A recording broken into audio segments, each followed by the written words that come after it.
గౌరీ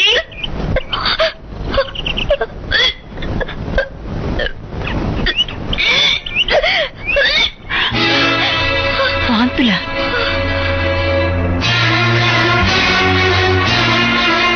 ఏమిటమ్మా హఠాత్తుగా రమ్మని కబురు చేశారు? ఏమైంది? ఏమైందని నన్ను అడగటం కాదయ్యా. బుద్ధిమంతురాలు అమాయకురాలని చెప్పి మా ఇంటికి తీసుకొచ్చావే ఆ గౌరీని అడుగు. ఏంటమ్మా గౌరీ ఏం చేసింది? పరుగుల పెద్దింట్లో పనిచేసే ఓ ఆడపిల్ల నెల చెప్పిందంటే ఇంతకంటే అవమానం ఇంకేం కావాలి? వెళ్ళి అడగవయ్యా. ఈ పాడు పని ఎందుకు చేసిందో దానికి కారణం ఎవరని నిలదీసి అడుగు.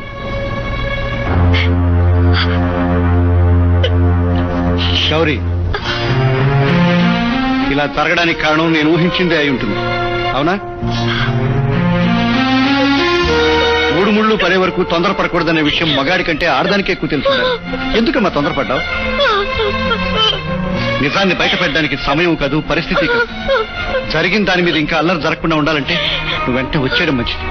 అవునమ్మా, నువ్వు పెట్టి బయట సర్దుకో, నేను రిక్షా తీసుకొస్తాను.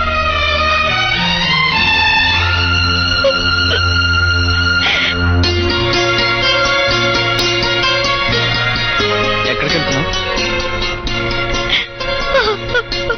మనసులు కలిసిన మనం చేసింది నేరము కాదు, ఘోరము కాదు. ఎందుకు అలా భయపడడం, బాధపడడం? జరిగి దానికి కారకుండా నేనేం చెప్పచ్చుగా? రవి, ఏమిటా? ఏమిటి నువ్వన్నది నిజమేనా? అవునమ్మా, ఇక్కడికి రావడానికి ముందే గౌరీని నేను ప్రేమించాను, పెళ్లి కూడా చేసుకోవాలనుకున్నాను. అందుకే అండా ఆధారం లేని గౌరిని గోపాలం మావతో చెప్పి ఇక్కడ ఉండేటట్టు ఏర్పాటు చేశాను. రవి, అవునమ్మా, చెల్లాయి పెళ్ళయ్యే వరకు ఆగాలనే ఉద్దేశంతో మా విషయం మీ ఎవరికీ తెలియనివ్వలేదు. కానీ మా మధ్యనున్న అనురాగం, అనుబంధం, ఆప్యాయత మా ఇద్దరిని దగ్గర చేయడంతో ఇలా జరిగింది. ఇందులో గౌరి తప్పు లేదు, నేరం లేదమ్మా. ఏమిట్రా ఇది? ఈ విషయం మీ నాన్నగారికి తెలిస్తే? తెలిసింది లక్ష్మి, తెలిసింది.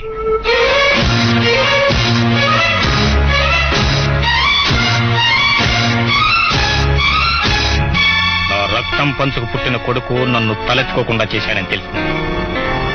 పరువు మర్యాదల కోసం ప్రాణాలిచ్చే నన్ను నలుగురిలో నవ్వులు పాలు చేశాడని తెలిసింది. నా గౌరవం, ప్రతిష్ట గంగపాలు చేశాడని తెలిసింది.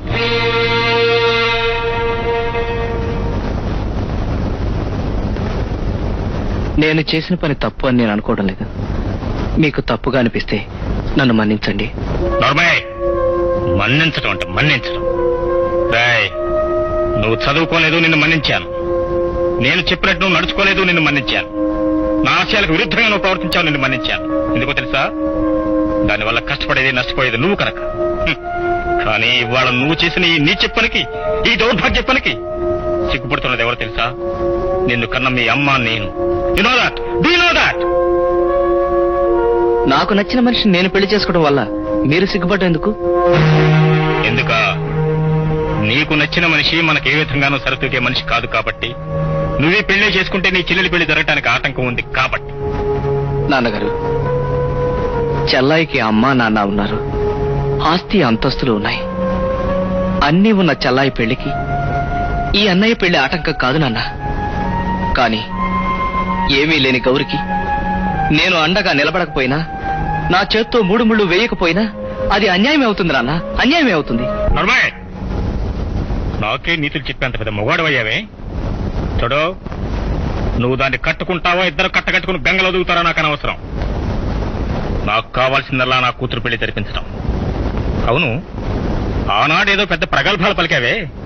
ఈ ఇంట్లో మా అందరికంటే నీ చెల్లెల మీద నీకే ఎక్కువ ప్రేమ ఉందని, నీ చేతుల మీద ఆమెను పెంచానని, నీ చేతుల మీద ఆమెను పెద్ద చేశానని, నీ చేతుల మీద ఆమెను కాలేజీ తీసుకెళ్ళని ఏవో విషయాలు చెప్పావే. నిజంగా నీ చెల్లెల మీద నీకంత ప్రేమే ఉంటే, నిజంగా ఆమె శ్రేయస్సును కోరేవాడివి అయితే, ఆమె పెళ్లి చేసుకున్న 4 రోజుల పాటు కాపురం చేయాలని నీకుంటే, I say you first get out. Get out of my house. ఏమండి, తొందరపడకండి. తొందరపడింది, తప్పు చేసింది నేను కాదు, నీ సుపుత్రుడు, నీ పుత్రరత్నం. అది కాదండి, ఉన్న పళంగా హఠాత్తుగా బయటికి వెళ్ళిపోమంటే? కొన్ని నిర్ణయాలు ఉన్న పళంగానే తీసుకోవాలి. ఇంతకాలం నేను నా కోసం బ్రతకలేదు, మీకోసం బ్రతికాను. మీ కుటుంబం కోసం, మీ కుటుంబ శ్రేయస్సు కోసం బ్రతికాను. అందుకే ఇప్పుడు ఈ నిర్ణయం తీసుకున్నాను. Ask him to get out, that's all.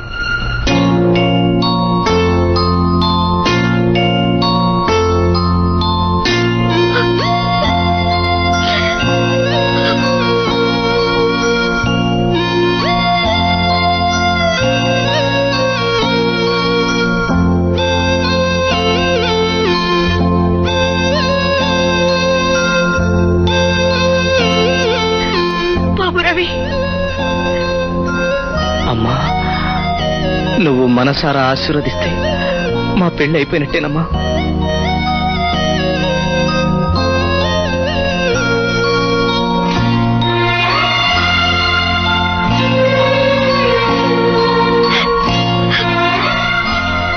అమ్మా, నాన్నగారు మమ్మల్ని దీవించకపోయినా పర్వాలేదు, శపించొద్దని మాత్రం చెప్పమ్మా.